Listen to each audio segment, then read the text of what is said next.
Recevez tout mon amour et soyez comblés de bonheur de pouvoir être avec notre Père, Raphaël, et d'avoir cet immense privilège de pouvoir entrer dans son temple et d'être dans sa présence sacrée. Il n'y a pas de mots pour cela, c'est une bénédiction inouïe et il faut toujours en être conscient. Quelle belle œuvre hein, réalisée, qu'est-ce que c'est beau! Dieu la mère sculptée dans le bois de l'arbre grand-père. Oh, c'est beau, c'est vraiment une belle œuvre, c'est magnifique, c'est empli de messages, c'est merveilleusement bien fait, c'est d'avoir réalisé le vœu de l'arbre et le vœu de l'érable qui veut être associé. Cet arbre tellement majestueux, tellement beau, tellement, qui porte tellement de valeur, et qui est cette terre tout entière, et qui est le peuple, hein, et qui est associé. C'est ce que je vous disais hier, c'est ce que le Père dit dans le temple, à travers l'oracle, et son psaume tellement incroyable, qui parle d'immortalité, qui parle de la mémoire. Mais écoutez, voyons, mais c'est des choses précieuses, c'est des questions qu'on ne soulève plus, hein. On ne pense plus à tout ça. On est dans un monde étrange. Nous vivons une époque étrange où les gens sont très pressés de rien. Non, il faut le voir. Hein. Il faut qu'il y en ait qui le voient. Hein. Pressés de rien pour atteindre quoi? Rien. Rien de fondamental, vraiment, et même passer à côté de tout, même. Et de plus en plus enfermés. Les voitures nous enfermaient, et les chevaux nous enfermaient moins. Hein. Les voitures nous ont plus enfermés, alors qu'un cheval, c'était... voilà. Et puis au niveau des limitations de vitesse, et de tout, le cheval était meilleur en réalité. Et à chaque fois, on a des problèmes à résoudre, parce qu'on a été dans un monde. Et même les GPS, tout ça, maintenant, on ne s'arrête même plus pour demander aux gens où on doit aller. Ni les indications, alors qu'avant, il fallait s'arrêter. Hein, et qu'il fallait parler avec les gens, et avoir des contacts avec eux, et se saluer, et discuter, et puis s'échanger. Eh bien non, tout ça nous coupe, en réalité. Et au lieu de nous ouvrir au monde, eh bien nous emplissent d'un monde d'illusions et de faux savoirs. Parce que tu sais, il n'y a rien de mieux que d'aller voir la personne pour lui parler en direct, hein, pour voir si c'est vrai ou si c'est faux. Hein, parce qu'on peut en raconter des histoires. On a augmenté les rumeurs infondées et on a enlevé le moyen d'être ensemble et de vérifier. Donc il faut le voir quand même, il faut prendre le temps. Alors ce matin, la mémoire éternelle, qu'on voyage, qu'il y a un être qui n'est jamais né. Ça, c'est vraiment l'air. Ça, vous pouvez être sûr que ça, c'est vraiment un langage quand tu vas faire ton corps d'air. Tu vas rentrer dans quelque chose d'inné. Il adore ça. L'air adore ce qui n'est pas né, donc qui ne peut pas mourir. Et je vous rappelle que c'est notre Père Raphaël qui a amené la pierre verte de l'immortalité, qui garde la mémoire éternelle. Pour eux, cette pierre, c'est le trésor le plus précieux du monde. Pour le monde divin, cette pierre, c'est tu leur mets de l'or, ils s'en moquent, tu leur mets des diamants, tu leur mets un diamant gros comme ça, ils n'en veulent pas, ils prennent la pierre. Le monde divin. C'est pas du tout les mêmes valeurs, c'est pas du tout les mêmes concepts, c'est pas du tout la même vision du monde. Parce que eux, ce qui l'intéresse, c'est Dieu. Or, cette pierre garde la mémoire de Dieu inaltérable. Rien ne peut l'enlever. Rien ne peut la toucher. Elle garde Dieu tout le temps. Omniprésent. Elle est concentrée sur Dieu, et c'est ça que cette pierre que nous a révélé l'archange Raphaël. Après, on a étudié, bien sûr, la tradition des hommes, Et bien sûr, on a vu que y avait la pierre verte en Égypte, il y avait la jade en Chine, et que ce savoir a toujours été connu en réalité, parce que les hommes avaient des contacts avec des mondes supérieurs depuis le commencement des temps, et qu'il y en avait certains qui étaient capables d'avoir des secrets. Et voilà. Et nous, on voyage à travers le temps. Mais il y a un être qui ne voyage pas. C'est une belle concentration, je peux vous garantir. Jésus l'a dit, le royaume de Dieu est semblable à une fixité dans le mouvement. C'est une autre façon de le dire, un peu plus cachée, un peu moins accessible, un peu plus mathématique, géométrique, un peu plus abstraite.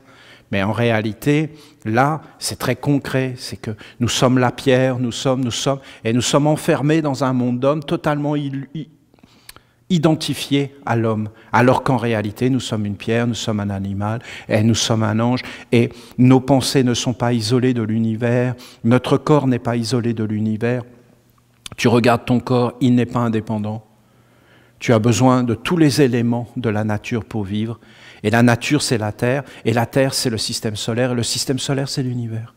Et si vous n'avez pas d'univers, vous n'avez pas de Terre. Si vous n'avez pas de système solaire, et ainsi de suite, vous n'avez pas de Terre. Si vous n'avez pas de Terre, vous n'avez pas d'homme. Vous n'avez pas d'existence. Nous sommes liés. Et ce qui est vrai dans le physique, pour le corps physique, est vrai pour la volonté. C'est-à-dire, ce n'est pas toi qui veux quelque chose, c'est qu'il y a tout un monde qui est là, tout autour, un monde grand et vaste, qui est lié avec ta volonté. Et tu n'es pas indépendant. Et tu ne sais pas, en fin de compte. Et si tu ne connais pas ça, tu ne sais pas te placer. Tu ne sais pas voir qui veut en toi, pourquoi tu veux ça, d'où ça vient. Et les sentiments, c'est pareil, c'est un univers, les sentiments. C'est aussi élaboré que le monde physique, le monde des sentiments. Et le monde des pensées, c'est pareil. Et après, vous avez le monde de la conscience. Et ce n'est pas parce que tu es conscient de ton corps ou que tu es conscient du moment présent que tu es conscient, voyons. La conscience, c'est un monde magique. Tu deviens conscient quand tu es extrêmement subtil et que tu commences à entrer dans le monde qui est caché derrière les apparences. Et que tu vois que derrière tes mains, il y a des mains, que derrière tes yeux, il y a des yeux, qu'il y a des esprits, qu'il y a des mondes subtils. Et là, quand tu vois vraiment ça, ça veut dire qu'en réalité, tu es en train de devenir conscient. Sinon, tu n'es pas conscient, tu es juste enfermé dans un monde et tu es limité, mais tu n'es pas dans le global. Essayez d'imaginer une conscience globale. Tu commences à t'apercevoir qu'en fin de compte, tu n'es pas ton corps. Voilà. Mais c'est réel, hein, tu n'es réellement pas ton corps. C'est une suggestion hypnotique que tu es ton corps. Mais en réalité, tu ne l'es pas du tout. Tu habites le corps, mais tu ne l'es pas. Et tu peux être dans plusieurs corps en même temps. Ça s'appelle l'amour, la compassion, la dévotion. Ce sont des sentiments qui permettent, en fin de compte, de s'élargir et d'avoir accès à des mondes différents. Bon, écoutez, je ne vais pas insister. Je dis que cet enseignement de notre Père Raphaël ce matin dans le temple est une pure merveille. Une pure merveille. Et c'est vraiment Raphaël. Parce que Raphaël, lui, ce qui l'intéresse, c'est donc la pierre. Parce que essayez d'imaginer un oiseau. Ben, il est dans l'immensité. Eh bien, qu'est-ce qu'il regarde? Il regarde la terre pour se fixer. Et les êtres qui sont dans l'immensité, ils ont besoin d'être fixés. Ils ont besoin de support pour se fixer. Et c'est ça l'éternité, l'immortalité. Ce n'est pas de vivre forcément dans le corps, c'est d'atteindre des mondes supérieurs tout en demeurant fixé dans un point. Et que tu peux vivre dans des êtres. Donc, en fin de compte, notre Père, il a toujours parlé de l'immortalité. Et tous les enseignements qui sont liés à l'immortalité viennent en vérité de notre Père Raphaël. Et quand vous voyez le mémorial qui commence à apparaître, eh bien en réalité, toutes ces œuvres sont des œuvres pour faire quoi? Mais pour garder une certaine mémoire. Mais voyons pas toutes les mémoires. Vous imaginez bien qu'il y a des mémoires en nous qu'il ne faut pas qu'on emmène dans l'au-delà. Des choses qu'on a fait, des choses qu'on a vécues, qui étaient vraiment un enfer sur la terre. Il ne faut pas aller dans l'au-delà avec ça. Il y a une mémoire qu'il ne faut pas garder. Et il y a plein d'êtres qui ont comme raté leur vie, ce n'est pas la question, mais qui n'ont rien fait de leur vie. Il ne faut pas emmener cette mémoire dans l'au-delà. On parle d'une autre mémoire. On parle d'une mémoire où tu touches des ravissements, des extases, des compréhensions, où tu as fait des œuvres, où tu les as posées. On parle de cette mémoire-là. Alors, nous, maintenant, on est missionnés. On a une mission en tant que nation. Toi, tu as peut-être une mission en tant qu'individu. Mais en réalité, en tant que nation, on a une mission. C'est-à-dire en tant que communauté. Nous avons des buts à atteindre. Et si j'essaie d'attraper ce qui est dans l'air et de vous le traduire, bien vous avez le message de l'ange, de la ronde des archanges. Ça parle de la même chose. Ça parle de faire des œuvres jusqu'au bout, d'amener des corps. Et ça, c'est une de nos contributions majeures. C'est déjà fait, hein? Et je vais encore vous en reparler aujourd'hui. C'est une de nos contributions majeures. C'est majeur. Nous, les Esséniens contemporains, nous avons vraiment expliqué et démontré d'une façon presque la perfection que nous sommes là pour nous faire des corps, des organes et des corps. Et nous avons réellement démontré l'importance du corps et de se faire des corps, ce qui n'avait pas été démontré avant nous par ni les religions, ni les systèmes philosophiques ou tout ce que vous voulez, même les matérialistes, en fin de compte, ils n'ont jamais parlé de se faire des corps. C'est vraiment typique à notre travail commun. Nous portons un savoir. Regardez notre façon de parler de Dieu. Nous ne voulons pas aller vers Dieu, nous voulons donner naissance à Dieu. Est-ce que ça existait déjà? Oui, ça a commencé avec le prophète Élie. C'est le premier sur la terre connue de notre mémoire qui a amené cette vision. Et c'est cette vision qui a été travaillée pendant très longtemps qui a amené l'incarnation de Jésus.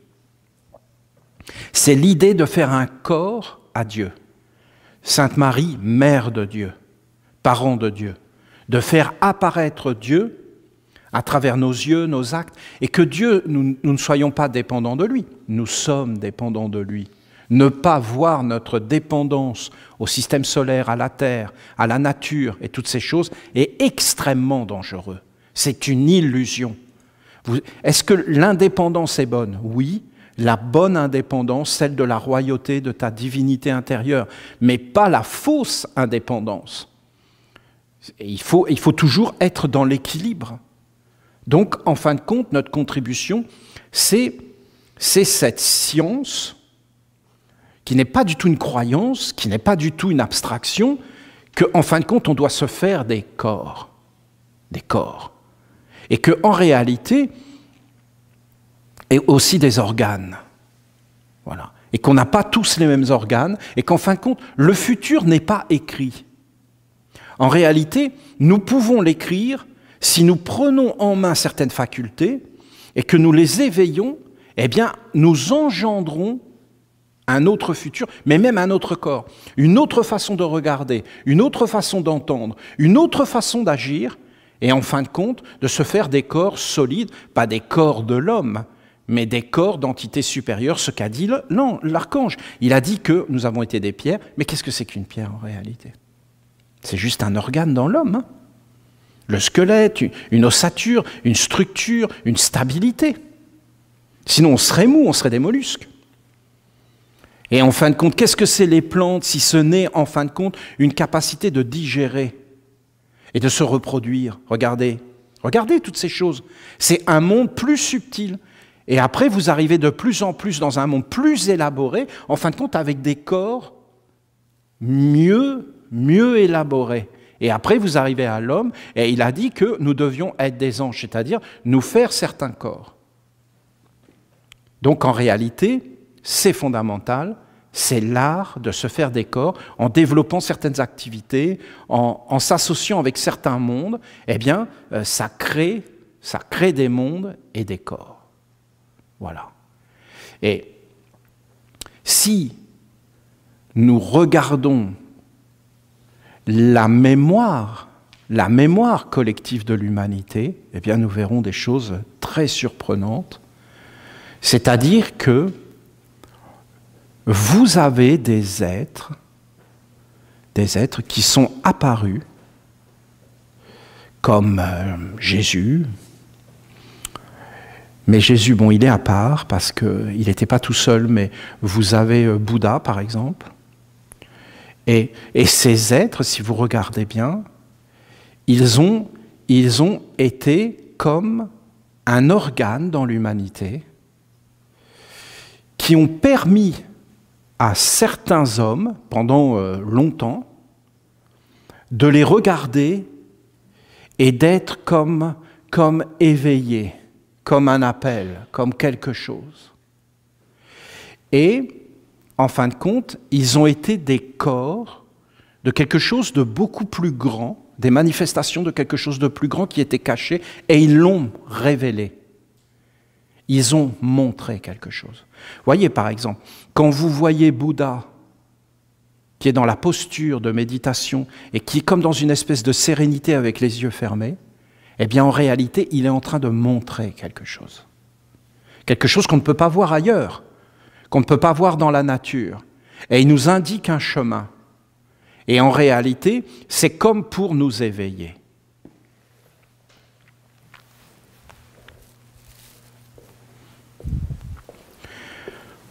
C'est un seul corps.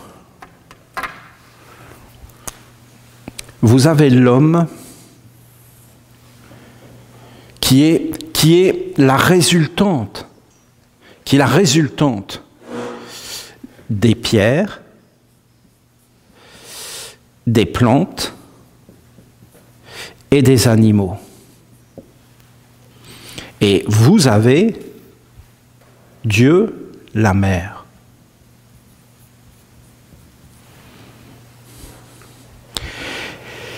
Et vous avez des archanges, des anges, des archanges et des dieux.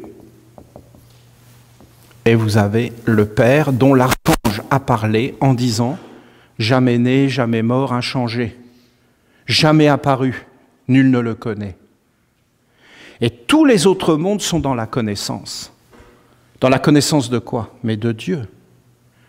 Si vous regardez bien les dieux, c'est-à-dire les principes éternels, immortels, les dieux, l'ordre, l'harmonie, tout ce qui apparaît, les dieux, le pouvoir créateur suprême, les dieux, ceux qui décident en réalité, les dieux, les archanges, toutes les lois,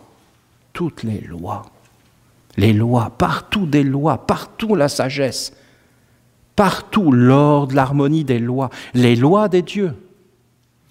Vous prenez le Dieu de l'amour, il y a les lois de l'amour.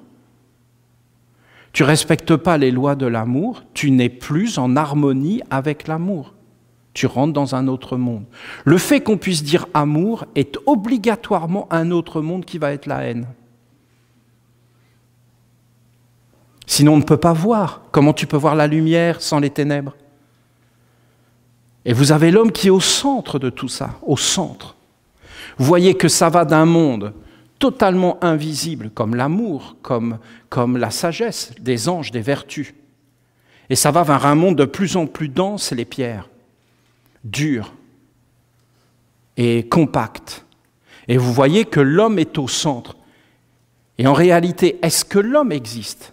Non. L'homme est une création mentale hypnotique. Création mentale hypnotique. L'homme n'a aucune existence réelle. Mon nom, Olivier, n'a aucune existence réelle. C'est un état civil. Ça ne veut rien dire. Que je serai Canadien, le Canada ne veut absolument rien dire. Ce sont des frontières aléatoires, tracées par des humains qui ont décidé, eh bien voilà, je décide que là c'est la frontière. Là je décide, là.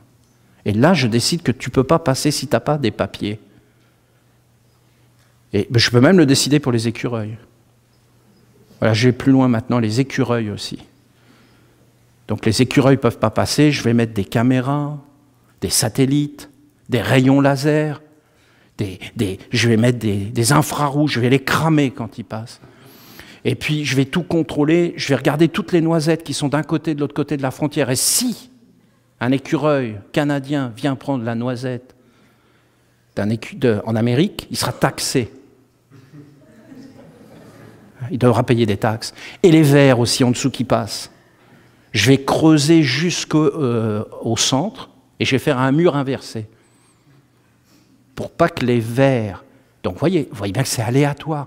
Vous avez donc le monde de l'homme qui est capable, par sa capacité créatrice, de pensée, de parole et d'acte, par son intelligence, pensée, sentiment, parole et volonté, acte, il est capable de se relier à des mondes d'intelligence ou de bêtise et d'être créateur de mondes et de dire c'est comme ça, de le dire. Par exemple, Dieu, eh bien, c'est Jésus. Et tous ceux qui disent que Dieu, c'est pas Jésus, eh bien, c'est des mécréants. C'est des apostats, c'est des gangsters, ils n'ont pas le droit de le dire et au nom du Dieu de l'amour, on les tue.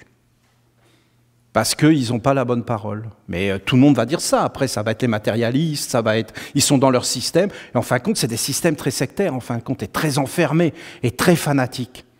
C'est pas du tout tolérant, en réalité, pas du tout. Et quand je vous parlais de la prof hier avec des enfants, c'est parce qu'ils ont perdu le langage. Ils ont perdu la pédagogie. Ils savent même plus ce que c'est que des enfants. Ils sont là pour appliquer un système. C'est un endoctrinement. C'est pas du tout un éveil intérieur, un épanouissement et une remise en question. Parce que l'enfant, par essence, vient pour te remettre en question.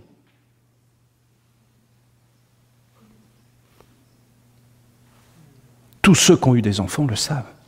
Il vient pour te remettre en question. Voyons. C'est ce que devrait faire.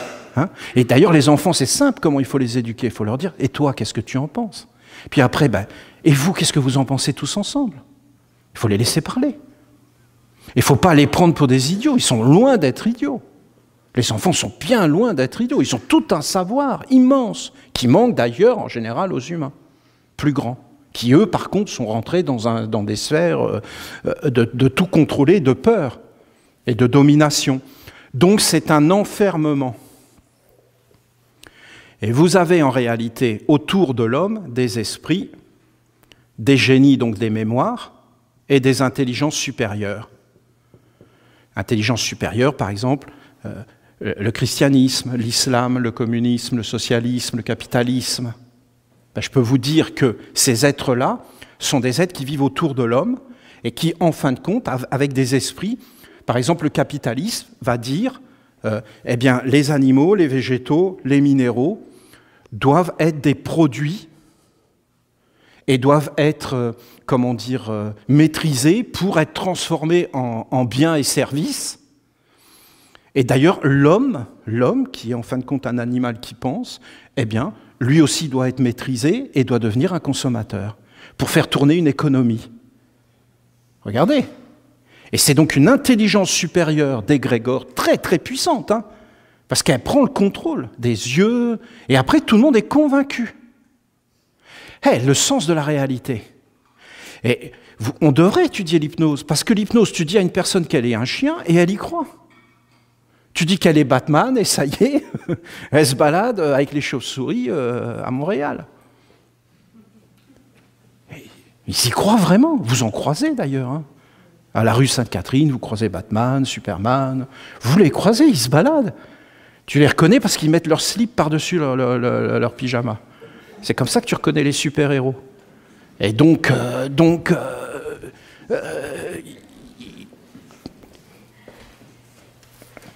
voilà. Tu n'as plus de contact.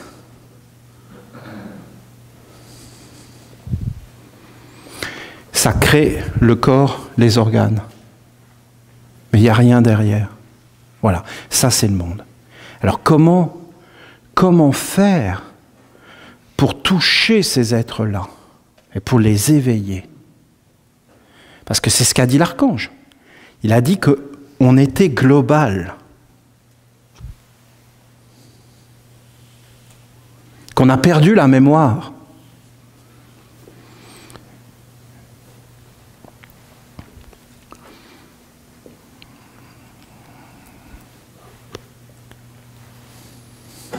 Comment on fait? Eh bien, comment on fait? Eh bien, en réalité, je vous le dis, ça n'a rien à voir avec l'esprit. Ça n'a rien à voir avec l'intelligence ou des mondes supérieurs. Ça n'a rien à voir avec Dieu, puisque Dieu n'a rien à voir avec ce monde-là. Rien du tout. Dieu n'a pas à voir avec ce monde-là. Est-ce que ce monde-là est négatif? Non. Oui, mais Olivier, ça fait du mal. Ben oui, mais si tu regardes vraiment derrière, les gens ne sont pas mauvais en soi. Ils sont juste perdus. Et ils ne savent pas comment faire. Et ils se disent, ben voilà, on est des humains, donc on va agir comme des humains, donc là on a une vache, donc voilà, après il y a une économie, donc ils ne se posent pas de questions. Mais pourquoi ils ne se posent pas de questions? Mais parce qu'ils n'ont pas les organes. Ils n'ont pas les organes. Ils n'ont pas le corps. Moi, il y a une chose que j'ai compris qui a été fondamentale et déterminante pour moi, si vous me permettez. Ça a été déterminant. C'est qu'en fin de compte, c'est un rapport qui a été fait par l'armée française. Parce qu'il faut toujours savoir que la plus grande puissance qui gouverne le monde et les sociétés secrètes, c'est l'armée. Et que ne croyez pas que dans vos pays, c'est vous qui commandez. Non, non, c'est l'armée. Et vous avez tout un monde militaire avec des services secrets, avec des agences de renseignement, mais des fonds énormes, cachés, l'armée. Bon, ça, c'est une chose. Et l'armée sous Napoléon, ils ont fait des études. Parce qu'il faut savoir que presque tous les scientifiques, tous les êtres qui sont intelligents, travaillent pour les militaires, pour l'armée. C'est un égrégore immense, immense. D'ailleurs, toute notre économie, que tu vas acheter ton pain, ton lait, c'est basé sur la guerre. Il faut que vous le sachiez, il faut que vous compreniez comment ça fonctionne. Ce sont des intelligences qui sont là tout autour de nous. Et d'ailleurs, vous pouvez regarder la révolution de l'agriculture. Ça a été lié avec les guerres en Europe. Et c'est après les guerres en Europe qu'ils ont transformé l'agriculture, c'est-à-dire les chars, les tanks, c'est devenu les tracteurs. Et tous les pesticides, tout ça, c'était tous les gaz qu'ils envoyaient pour s'entretuer. Et après, ils se sont servis de toute cette technologie qu'ils avaient élaborée pour la guerre, pour en fin de compte la terre. Et c'est des œuvres de guerre qui ont été servies pour l'alimentation, l'agriculture, et ça ne s'est jamais arrêté, et c'est les mêmes. C'est les mêmes. Et donc, quand vous regardez toutes ces choses, avant, ils ne se battaient pas de la même façon, c'est-à-dire qu'ils se mettaient face à face et ils tiraient, chacun leur tour. Et ils se sont aperçus que, en fin de compte, ce n'était pas un acte naturel de tirer sur quelqu'un. Et que la majeure partie des gens tiraient à côté exprès. Et donc ils se sont dit, ben oui, mais c'est un manque à gagner au niveau des munitions et de la performance. Et donc ils se sont posé la question, comment on peut faire pour qu'en fin de compte, enlever cette résistance, qui est en fin de compte quoi? Un organe. Et pour, en fin de compte, faire d'autres corps. Et à partir de ce moment-là, ils ont commencé à faire des entraînements psychologiques, à les entraîner sans arrêt. Maintenant, vous avez tous les jeux vidéo, vous avez tout ça, vous avez tout, pour qu'en fin de compte, tous les films qui nous montrent que c'est banal. Maintenant, vous avez même des jeunes qui tuent quelqu'un, qui vont manger un sandwich au restaurant, qui vont regarder leur émission de télé. C'est le truc est parti. La beauté, le côté moral, le côté, mais c'est vraiment un organe avec lequel tu vis. D'accord ? Comprenez l'idée? C'est qu'en réalité, sur 100 ans, 200 ans, on change les humains. On change leur corps, on change leurs yeux, leur façon de voir, leur façon de sentir, leur cœur. On change tout, en fin de compte, en les modifiant pour qu'ils arrivent à voir le monde d'une toute autre façon. Et en fin de compte, à faire apparaître des mondes. Nous, les Esséniens, nous voulons faire apparaître Dieu. Sainte Marie, Mère de Dieu. Nous avons compris la prière. Nous ne l'avons pas répétée. Nous l'avons compris. Elle a fait naître Dieu. Nul n'a jamais vu Dieu, lui nous l'a fait apparaître. Vous avez le Dieu de l'amour, mais vous avez le Dieu de la haine. Ce n'est pas du tout le même Dieu. Ce n'est pas la même éducation. Ce n'est pas les mêmes organes. Et ce n'est pas le même monde. Le Dieu de l'amour, il est beaucoup plus posé, plus fort, plus grand. Il rentre dans beaucoup de monde. Le Dieu de la haine, il est très enfermé, très limité. Il est très dans des frontières, dans des peurs, et dans des dominations, et dans des écrasements. Et il veut tout contrôler. Par exemple, le Dieu de la haine va mettre des caméras partout. Le Dieu de la haine va dire pour votre sécurité. Le Dieu de la haine va raconter que des mensonges. Le Dieu de la haine, en fin de compte, parce qu'il a peur de tout. Donc il veut tout contrôler, tout asservir. Le Dieu de l'amour, lui, il ne va pas du tout faire ça. Il va laisser libre, mais il va créer tout un environnement, tout un monde de respect, de dévotion. Il va cultiver d'autres organes. Voilà. Quand vous entrez dans le mémorial, vous voyez une plaque. Et en fin de compte, sur cette plaque, vous voyez des noms. Vous voyez Enoch, vous voyez des noms, Noé. Et en fin de compte, et vous voyez Peter Donov. Parce que pour nous, Peter Donov, c'est un corps physique d'un homme qui, en fin de compte, était un représentant de Dieu. Pourquoi? Parce qu'il avait des organes à l'intérieur de lui qui étaient un représentant de Dieu. Pour qu'un être comme ça arrive, un représentant de Dieu, il faut qu'il y ait toute une famille, toute une communauté qui ait travaillé pour qu'il y ait un représentant de Dieu. Et c'est comme une moisson. C'est une production. En réalité, nous sommes les premiers à amener cet enseignement. Est-ce qu'il existait chez les autres? Oui. Mais en réalité, ils ne le voyaient pas de cette façon-là parce que tous ces êtres n'avaient pas réellement touché la terre. De dire que les humains, l'humanité, étaient pareils à l'époque de Jésus que maintenant, c'est une illusion totale. Ils n'étaient pas du tout les mêmes hommes, pas du tout les mêmes centres d'intérêt, pas du tout les mêmes organes, même la même ossature. On se modifie sans arrêt. On est devenu beaucoup plus subtil, beaucoup plus fin, moins lourd. Moi, je bricolais avec un grand-père. Il se coupe. Il y avait la peau qui était comme ça. Il se finit au ciseau. Mon arrière-grand-père est en train de couper du bois. Avec une scie ronde, il se coupe le pouce. Le pouce qui pend. Il se dit, zut, l'hôpital est loin, tout ça, j'ai beaucoup de travail et tout. Il se finit au sécateur. Il se finit au sécateur et il se cautérise dans la cheminée et il continue à scier. Hein? Vous imaginez aujourd'hui? Non, mais on s'en fout que l'hôpital soit à 200 km, appeler les hélicoptères, l'armée, les services secrets, la NASA, la CIA, appelez tout le monde, cautérisez-moi, injectez-moi des antidouleurs et ainsi de suite. Non, on n'a pas le même rapport à la douleur, à la vie. On a été éduqués d'une toute autre façon. Voilà, c'est important de le savoir. Parce qu'en fin de compte, si nous voulons faire apparaître Dieu, ce qui est le but de la vie sur Terre, il faut en réalité être éduqué d'une autre façon. Maintenant, essayez d'imaginer.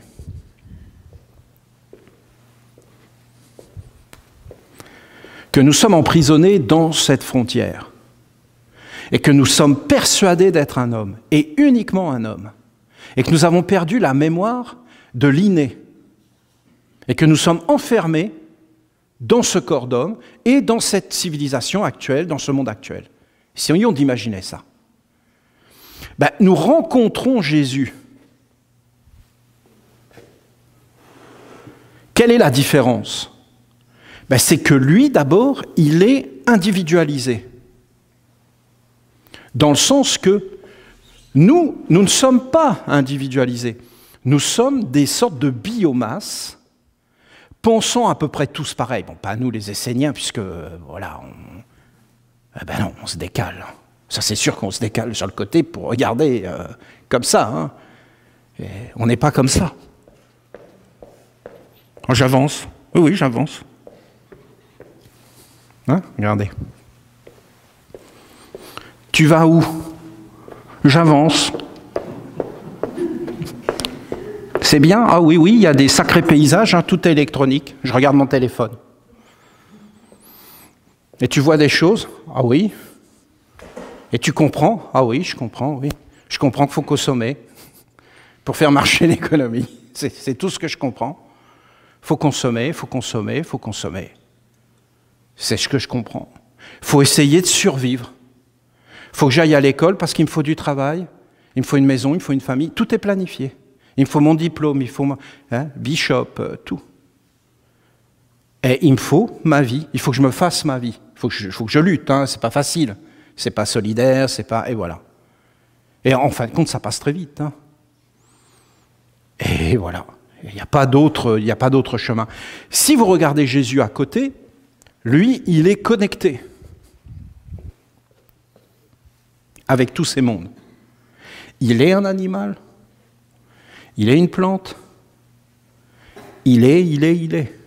Et il est avec les anges, les archanges, les dieux, et même le Père, hein, lui. Donc lui, il est connecté. Nul n'a jamais vu Dieu, il vous le fait connaître, il vous le montre, c'est le Dieu de l'amour.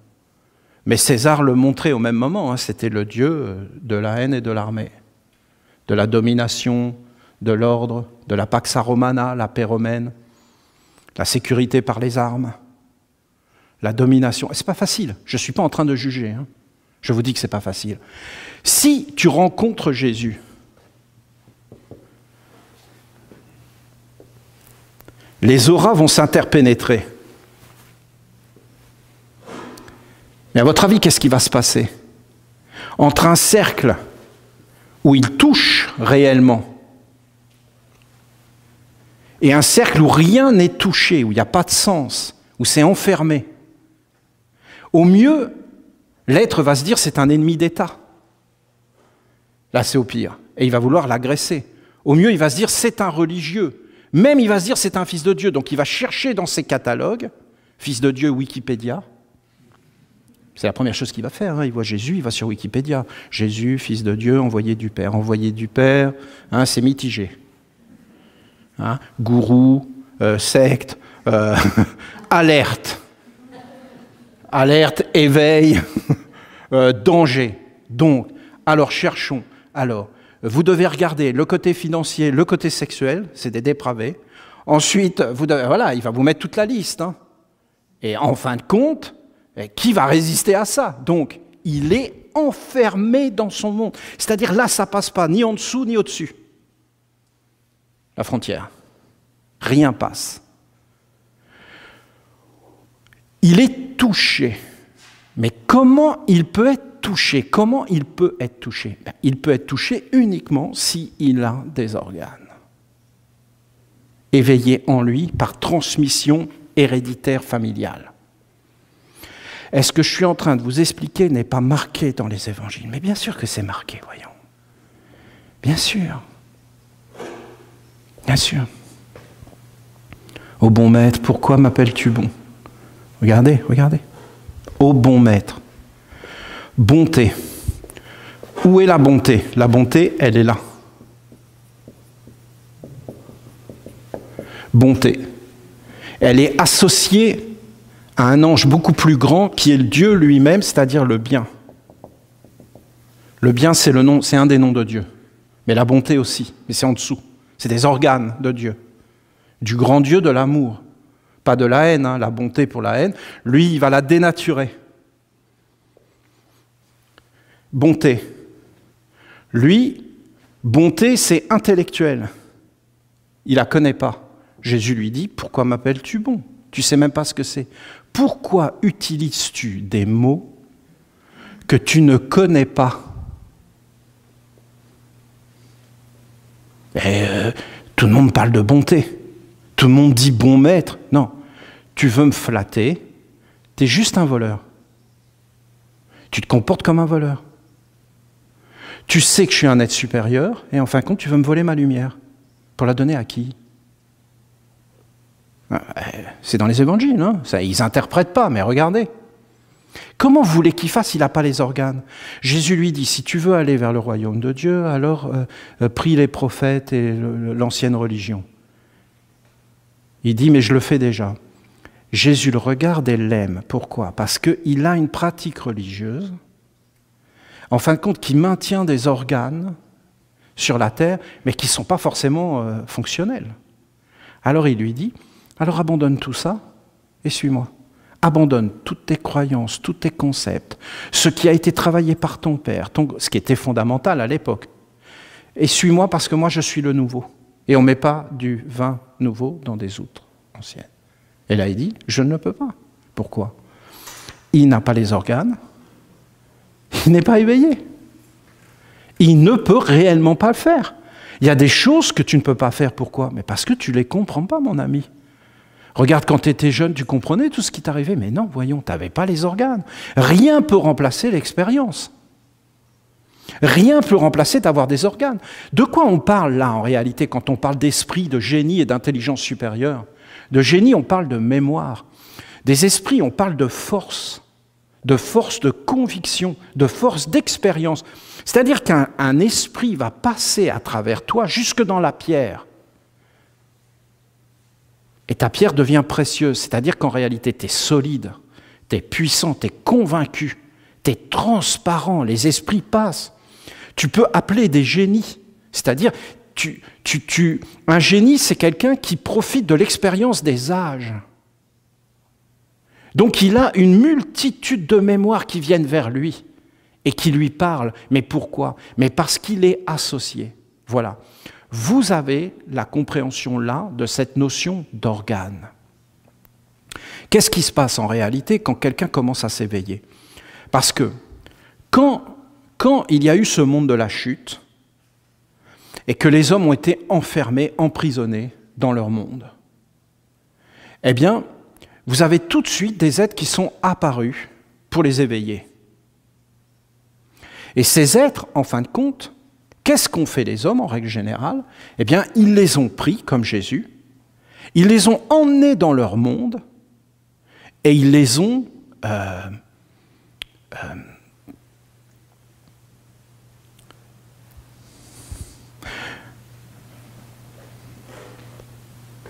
accaparés.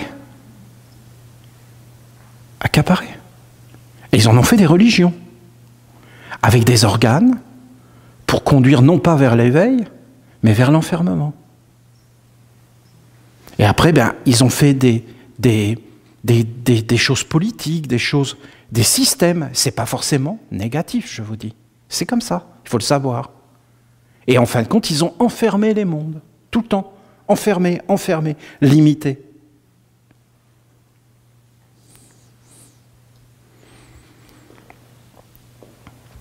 Je sais que ça va être spécial, tout ça, ce que je vais vous dire, mais vous voyez, le premier des envoyés de Dieu, ça a été Enoch. Voilà. Il faut l'imaginer avec son corps. Enoch, il avait une alliance avec les 4 archanges du Père. Michael, c'est qu'un mot, hein. Ça veut dire Dieu le feu, Dieu l'air, Dieu l'eau et Dieu la terre. Après, Enoch, c'est très ancien. Après, il y a eu beaucoup de civilisations. Vous avez le deuxième qui est apparu et c'était Noé. Noé a été tout à fait particulier, Noé. Il a apporté un organe à l'humanité et à la terre. Voilà, vous en avez comme ça qui sont apparus. Moïse était là. Hermès était là. Vous aviez Bouddha. Vous avez Jésus.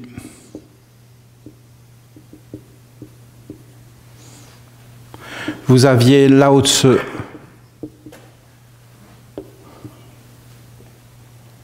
Pythagore. Vous aviez Platon. Platon, disciple de Pythagore.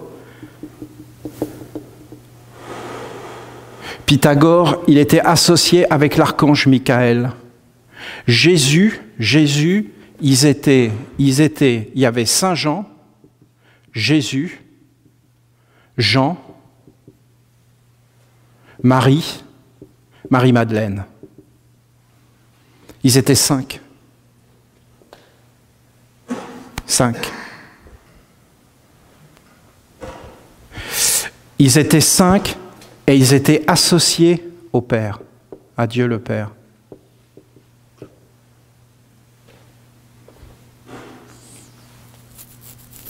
Noé était associé à Gabriel.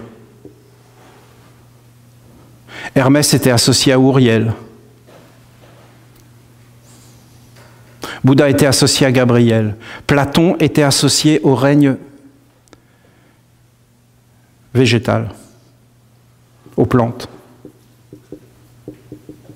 Donc en fin de compte, vous aviez Platon, et en réalité, dans Platon, il était en train de donner un corps aux plantes, au règne des plantes dans l'humanité.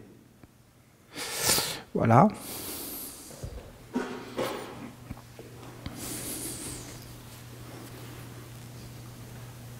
Vous avez eu Mani, associé à Uriel. Vous avez eu Mahomet, associé à Gabriel. Vous avez eu les Cathars, les Bogomiles. Les Bogomiles, c'était une communauté qui sont venus pour donner un corps et un organe. En même temps, vous avez une descente ici, du côté sombre, du côté des forces de l'ordre. Mais ça n'a pas d'intérêt, vous voyez, on va les mettre là. On va arriver vers le bas, ça va être Adolf Hitler, ça va être Churchill. Ils donnent des corps à l'humanité. Et en fin de compte, vous avez, Mahomet, vous avez les Templiers qui ont donné un corps aux animaux, les Rose-Croix qui ont donné un corps au règne minéral. Et en fin de compte, vous avez Peter Donov, là. Vous avez Peter Donov qui a touché la Terre. Alors, Peter Donov, il est venu avec Rudolf Steiner, Peter Donov, Abraham Mikhaïla Ivanov et votre serviteur. Votre serviteur, c'est-à-dire une communauté qui s'appelle la nation essénienne. Et en fin de compte, la nation essénienne, elle touche la terre. Elle touche la terre. Et en fin de compte, nous, les Esséniens, nous sommes tout à fait particuliers, nous sommes uniques au monde. Et notre travail, là, en petit nombre, hein, il est unique au monde, unique. Parce qu'en réalité, nous sommes en train de créer un organe et un corps pour le futur. Je ne sais pas si vous pouvez le voir, hein, mais ça saute aux yeux quand tu le sais. Hein. Et tout ce qu'on fait, tout, absolument tout, c'est pour créer, en réalité, un nouveau corps. Et quand vous regardez tous ces êtres, bon, je ne les ai pas tous mis, hein, quand vous les regardez tous, eh bien, qu'est-ce que vous voyez ? Eh bien, ces êtres, ils ne touchaient pas le sol. Ce n'était pas leur intérêt. Ils ne pouvaient pas le faire. Et en fin de compte, nous, c'est l'alliance avec Dieu, la Mère. C'est Dieu, la Mère, nous, qui nous a toujours intéressés. C'est de toucher le sol. Et en fin de compte, Dieu, la Mère, elle enfante le réel et elle nous délivre. Si vous regardez Jésus, est-ce qu'il connaissait Dieu, la Mère ? Bien sûr qu'il la connaissait. Mais il était entièrement tourné vers le haut. Si vous regardez Enoch, tourné vers le haut. Vous regardez Noé, il a amené un côté d'individualité, tourné vers le haut. Ils étaient tous tournés vers le haut. Même Peter Donov était tourné vers le haut. Hein. Tous. À Ivanov, tourné vers le haut. Peter Donov, disciple de Gabriel. À Ivanov, disciple de serviteur de Michael. Toute sa vie tournée vers le feu. Zoroastre.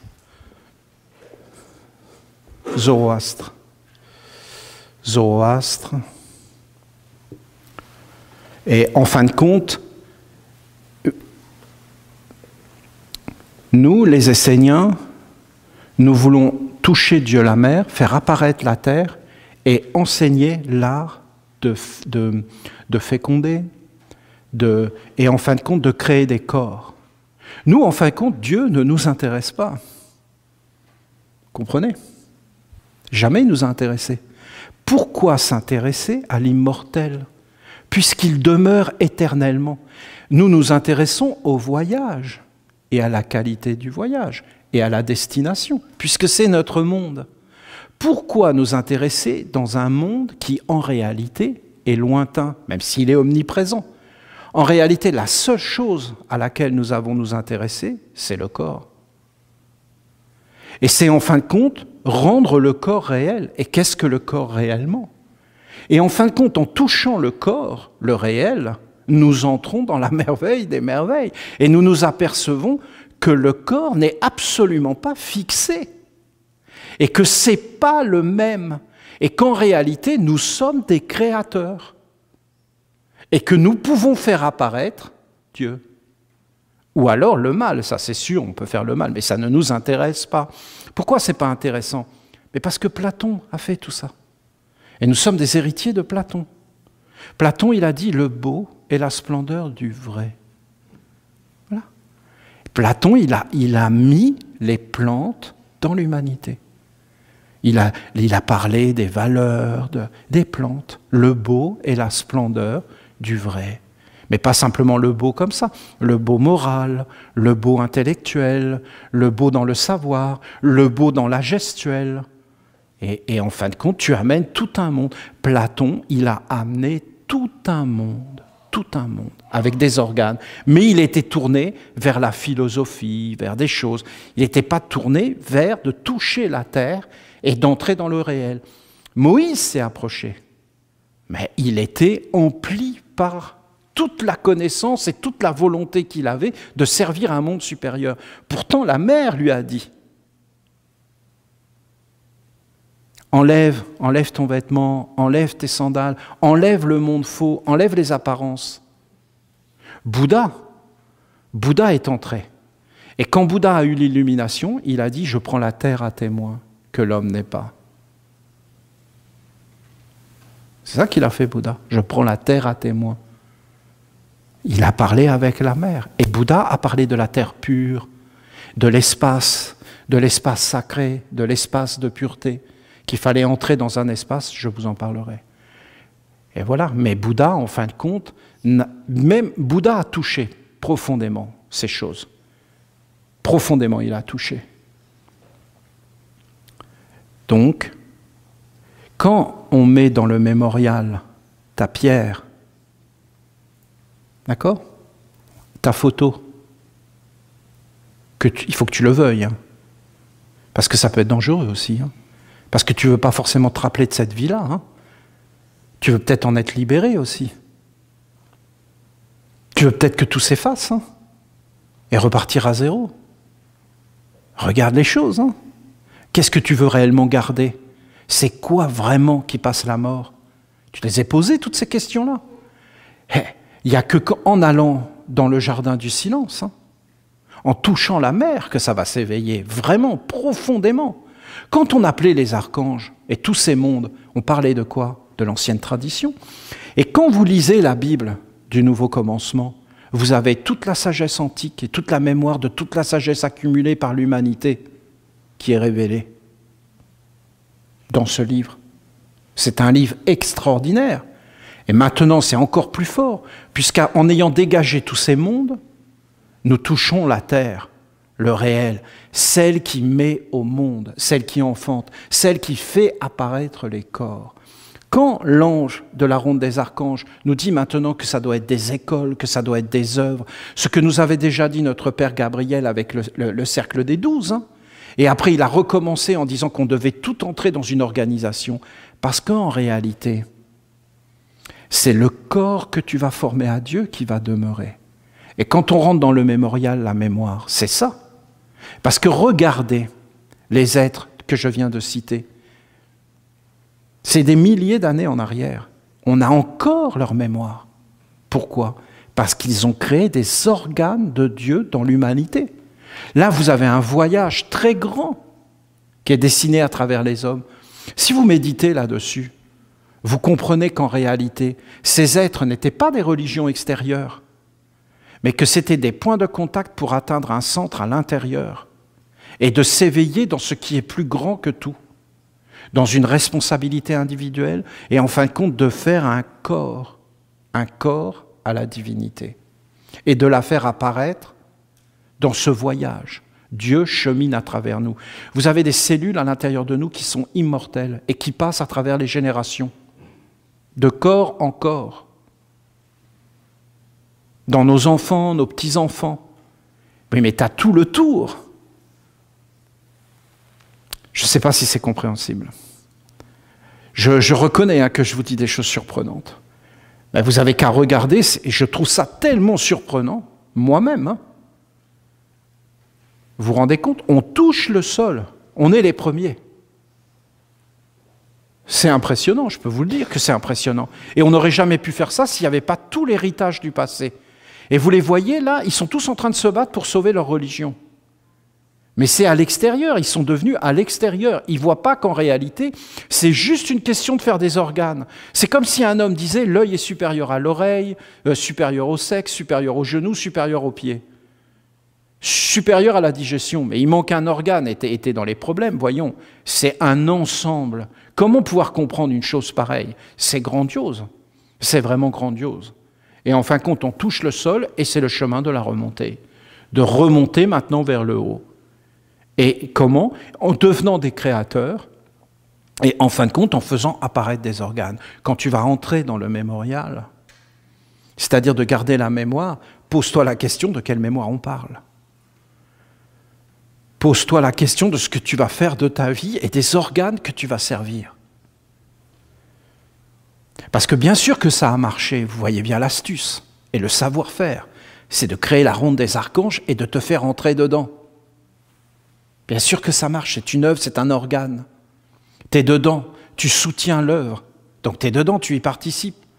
Mais à un moment donné, il faut que ça soit réellement toi, éveillé et clair, dans ton être, libre, parfaitement responsable, aucune justification ne sera tolérée. Tu n'as pas à dire oui, mais c'est la faute d'eux, mais non, ce sera la faute de personne, il n'y a que toi.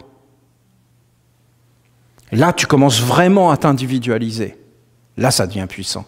Et après, tu montes encore d'un étage, tu n'as plus le droit d'utiliser de contre-vertu. Tu ne peux plus. Tu ne peux plus utiliser les contre-vertus. Là, tu montes d'un étage. Si tu arrives à ne plus utiliser les contre-vertus, mais tu te rends compte le corps que tu te fais. Moi, vous savez, quand je suis allé dans l'initiation de la mer, donc j'avais mes corps, j'avais mes sens, voilà, je suis sur la 4e marche, je suis un prêtre de la 4e marche, je peux invoquer les archanges dans les temples, avec les prêtres de la 4, hein. Je suis juste un prêtre de la 4. Hein. Et en fin de compte, j'étais là, et la mer, elle me révèle une faiblesse dans un de mes corps. J'ai le bracelet. J'ai fait tout un tas de travail sur moi. Hein. Je ne l'avais pas vu. Voilà. On ne va pas raconter d'histoire. Hein. Ce n'est pas en racontant des histoires qu'on va avancer. Hein. Vous vous rendez compte le choc? Non seulement je ne l'avais pas vu, donc elle était vraiment cachée. Hein. Une faiblesse toute ma vie. Non? Tu en prends conscience que toute la vie, il y a une faiblesse qui est là, et c'est elle qui a vécu. Elle n'est pas la totalité, hein, mais elle est quand même là. Donc, elle vit. Et donc, tu vis avec une faiblesse. Et donc, si tu tires le fil de la faiblesse, bah, tu as tout un monde qui arrive, qui ne va pas vers... Alors, vous vous rendez compte ce qu'il faut faire pour s'éveiller et pour arriver à le voir. C'est un travail de fou. C'est un travail en profondeur, c'est un travail thérapeutique. Il faut des associations, des aides. Aucun homme ne peut faire ça. Aucun, ça n'existe pas. Ça ne peut pas être fait.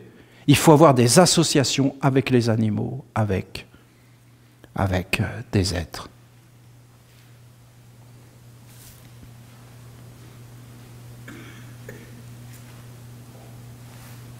C'est comme ça. C'est une autre façon de voir le monde. Une faiblesse qui est là. Ah, c'est quelque chose, une faiblesse. Elle est là, tu la vois pas, tu es persuadé que c'est toi, tu es même persuadé que c'est plutôt une force, c'est une qualité dans ta vie. Mais en réalité, c'est une faiblesse. Bon, ça, c'est Dieu la mère. Dieu la mère, c'est « Oh, mon chéri, mon petit amour, comme t'es gentil, tiens !» Oh, mon petit chéri, il est gentil, mon chéri, il est bien, tiens !» Alors, mon bébé, hein? Il est gentil, le bébé. Bon, t'arrêtes maintenant. Voilà, ça, c'est Dieu la mère. Et il y a une douceur et il y a un redressement. Il y a, oui, une douceur, une tendresse, une protection, et il y a une exigence. Tu ne dois pas faire ça, tu ne peux pas faire ça, tu peux... Regardez ces messages, quelle beauté, hein. Quelle splendeur, les règles. C'est complètement différent, hein. C'est plus du tout la même chose. Bon, là, nous sommes avec les archanges. Voilà, peut-être vous y verrez plus clair, et quand vous irez prier dans le mémorial, parce que le mémorial, c'est quelque chose, hein. Ce sera une œuvre magnifique. Magnifique. Parce qu'on se rappellera de nos amis. On fera le culte des ancêtres, des organes. Vous voyez, au mieux, on pourrait dire, voilà, tel être a amené ça, amené ça, amené ça, amené ça. Moi, vous pourrez me mettre là, en dessous, et dire, Olivier, Manitara, serviteur des 4 archanges. Vous verrez qu'on est 2, Enoch et votre serviteur, dans cette tradition. Il n'y en a que 2 qui ont été serviteurs des 4 archanges.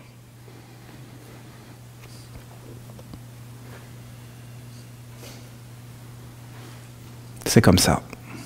Je ne dis pas ça, je viens de vous dire que je viens de voir une faiblesse que la mère m'a montrée. Je ne peux pas vous dire plus, hein. Une faiblesse dans ma vie. Là, terrible, c'est terrible de le voir. Il faut mieux le voir que jamais, hein. J'aurais pu mourir sans le voir. J'aurais pas vu. Ça fait drôle, non? J'aurais pu être protégé par une hérédité, mais je ne l'aurais pas su. Parce que comme je ne l'aurais pas vécu, je n'aurais pas su ce que c'était.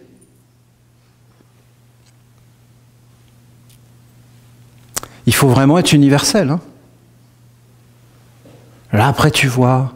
Maintenant, sûrement, je vais voir quelqu'un qui a la faiblesse. Et je vais dire, ah ah, on est frères.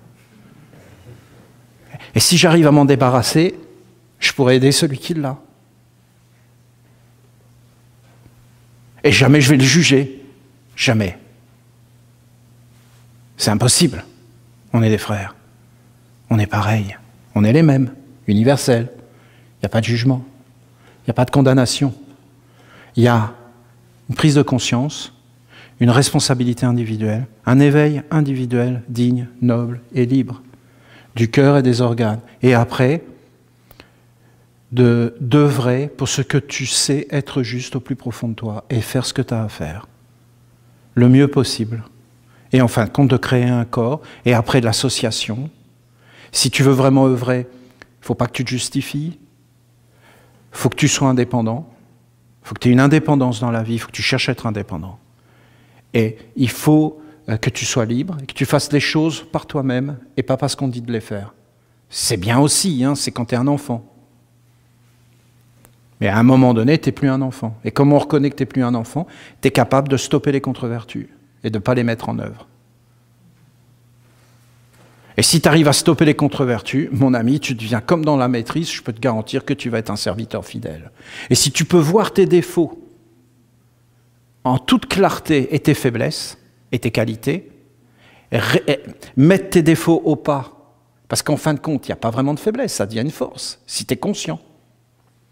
Mais si tu n'as pas d'œuvre à faire dans la vie et que tu ne sais pas quoi faire et que tu n'as pas quelque chose qui est plus grand que tout, ben tu vas être faible. Donc il faut participer à une œuvre commune. J'essaie de vous traduire un peu ce qu'a dit l'ange de la ronde des archanges, hein, en disant que ça devait devenir des écoles, qu'on devait aider les autres, qu'on devait mettre tout dans l'activité, parce qu'il parle d'un corps offert à Dieu. Et que là, on est réellement dans l'œuvre de la nation essénienne. Tout notre but est de faire un corps à Dieu. Et vous pouvez le voir maintenant, parce qu'on a quand même certaines années derrière et qu'on n'a jamais lâché la corde. Ni ce travail. Et que maintenant, vous avez toutes les traditions, tous les grands maîtres de tous les peuples qui sont avec nous. On est les héritiers. On porte la semence de l'humanité tout entière. C'est ce que je pense profondément. Non, mais je le pense vraiment, ce que je vous dis. Je le vois. Hein. Les autres aussi sont des héritiers. Mais ils ne font pas le même corps. Ils sont en train de faire un corps bizarre, étrange, dont on ne veut pas, en réalité. Donc, effectivement, il y a comme un... Mais ils n'ont pas... C'est pas définitif, c'est parce qu'on ne leur a pas bien présenté. Nous, les Esséniens, nous ne sommes pas contre la technologie. Mais on ne veut pas qu'elle nous domine. C'est tout. Mais on n'a pas de problème à l'utiliser. Hein. Mais on ne veut pas donner un corps demain qui n'a plus un monde sensible et un monde en harmonie avec tous les mondes. Voilà. C'est à peu près ça. Et ce symbole, vous le verrez quand vous irez dans le mémorial pour prier nos ancêtres et nos anciens qui ont porté leur contribution à la nation essénienne, c'est-à-dire le corps dans lequel nous vivons aujourd'hui, dans lequel on respire, dans lequel peut-être demain on se nourrira, hein. Peut-être qu'on aura nos propres légumes, peut-être qu'on aura nos propres activités, peut-être qu'on aura nos propres entreprises, notre propre développement. Vous vous rendez compte la puissance que ça donnerait de pouvoir prendre un enfant, de pouvoir l'éduquer, de pouvoir lui donner du travail? Parce que c'est ça, hein, c'est des corps. Et tu dois t'incliner hein, pour avoir tout ça. Et on te le fait sentir. Hein. Et tu dois en faire des choses et des allégeances. La liberté et l'autonomie, ça n'a aucun prix. Voilà. Il n'y a aucune limite au développement de la nation essénienne dans n'importe quel secteur d'activité, à part bien sûr le mal et la destruction, ce qui nous est interdit par nos règles et nos règlements. Ce qui est tout à fait juste et légitime. Tout mon amour, j'espère que je vous ai été utile et que ça a contribué à faire avancer la compréhension de nos enseignements sacrés, et notamment l'ange de la ronde des archanges et notre Père Gabriel, qui nous ont dit beaucoup de choses maintenant, de devenir concrets et de faire un corps. Et quand nous serons dans le mémorial, alors il y aura la contribution que nous avons donnée à la nation essénienne, de l'aider à faire le corps pour que Dieu ait un corps sur la terre et que Dieu nous parle, qu'il soit avec nous et qu'on vive avec lui. Merci beaucoup. Merci.